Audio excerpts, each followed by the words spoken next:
श्री स्वामी समर्थ. श्री स्वामी समर्थ चरित्र सारामृत अध्याय 4. श्री गणेशाय नमहा. मुख्य कीर्तन करावे अथवा श्रवणी ऐकावे. षोडशोपचारे पूजावे स्वामी चरण भक्तीने. न लगे करणे तीर्थाट न योगाभ्यास हो महवन. सांडोनिया अवघाशीन नामस्मरण करावे. स्वामी नामाचा जप करिता चारी पुरुषार्थ येती हाता. स्वामी चरित्र गाता ऐकता पुनरावृत्ती चुकेल. गताध्यायाचे अंत्य अक्कलकोटी आले येती. नृपराया दर्शन देती स्वेच्छेने राहती तयापुरी. चोळप्पाचा दृढ भाव घरी राहिले स्वामी राव हे तयाचे सुकृत. पूर्व नित्य सेवा घडे त्याते. जे केवळ वैकुंठवासी अष्टसिद्धी ज्यांच्या दासी. नवनिधी तत्पर सेवेशी ते धरिती मानव रूप. चोळप्पा केवळ निर्धन परी स्वामी कृपा होता पूर्ण. लक्ष्मी होऊन या आपण सहज आली तया घरी. कैसी आहे तयाची भक्ती नित्य पाहती परीक्षा येती. नाना प्रकारे त्रास देती परी तो कधी न कंटाळे. चोळप्पाची सद्गुणी कांता तीही केवळ पतिव्रता. सदोदित तिच्या चित्ता आनंद स्वामी सेवेचा.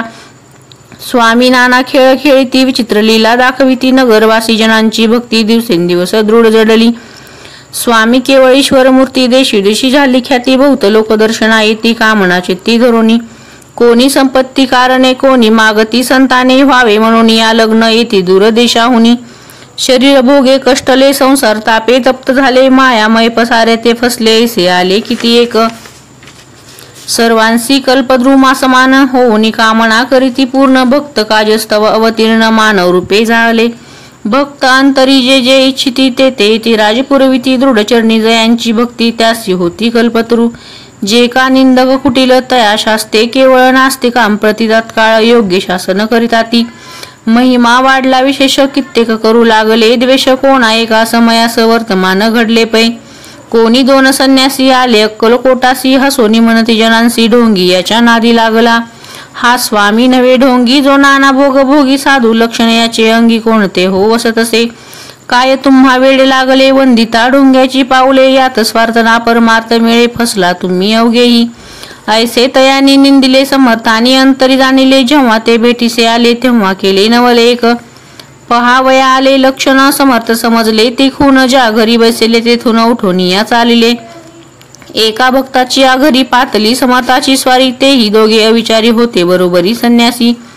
तेथे या तिन्ही मूर्ती बैसविल्या भक्ते पाट्यावरती. श्री स्वामी आपुले चित्ती चमत्कार म्हणती करू आता. दर्शनेच्छू जन संख्यात पातले ते क्षणार्धात समाज दाटला. बहुतेकची गर्दी झाली. दर्शन घेऊन चरणांचे मंगल नाम गरजेती वाचे. हेतू पुरवावे म्हणचे म्हणून या विनविती. कोणी द्रव्य पुढे ठेविती कोणी फळे समर्पिती. नाना वस्तू अर्पण करती नाही मिती तयाते. कोणी नवसाते करती कोणी अनुनिया देती. कोणी काही संकल्प करती चरण पूजिती आनंदे. संन्यासी कौतुक पाहती मना माझी आश्चर्य करती. क्षण एक तटस्थ होती वैरभाव विसरुनी. क्षण एक घडता सत्संगती तत्काळ पालटे की कुमती. म्हणून या कवी वर्णिताती संत महिमा विशेष. स्वामी पुढे जे जे पदार्थ पडले होते असंख्यात ते निज हस्ते समर्थ संन्याशा पुढे लोटीती. पाणी सुटले त्यांच्या मुखासी म्हणती यथेच्छ मिळेल खावयासी. आज सारा दिवस उपवासी जीव आमुचा कळवळला. मोडली जनांची गर्दी तो येऊनी सेवेकरी. संन्याशा पुढल्या नाना परी वस्तू नेऊ लागले. तेव्हा एका क्षणार्धात द्रव्याधिक सारे नेत. संन्यासी मणी झुरत व्याकुळ होत भुकेने. समर्थांनी त्या दिवशी स्पर्श न केला अन्नोदकासी. सूर्य जाता असता चळासी तेथून या उठले. दोघे संन्यासी त्या दिवशी राहिले केवळ उपवासी. रात्र होता तयासी अन्नोदक वर्ज असे. जे पातले गुरु छळना त्यांची झाली विटंबना. दंडावया कुत्सित जना अवतरले यतिवर्य. संन्यासाच्या चरणी ज्यांची भक्ती त्यांचे कलियुगी वाढले निशिती. त्यांचा अवतार स्वामी येती वर्णी कीर्ती विष्णुदास. इति श्री स्वामी चरित्र सारामृत. नाना प्राकृत कथा संमत सदा परिसुत प्रेमळ भक्त चतुर्दोध्याय गोड हा. श्री स्वामी राजा अर्पणमस्तु. श्री अस्तु शुभम भवतु.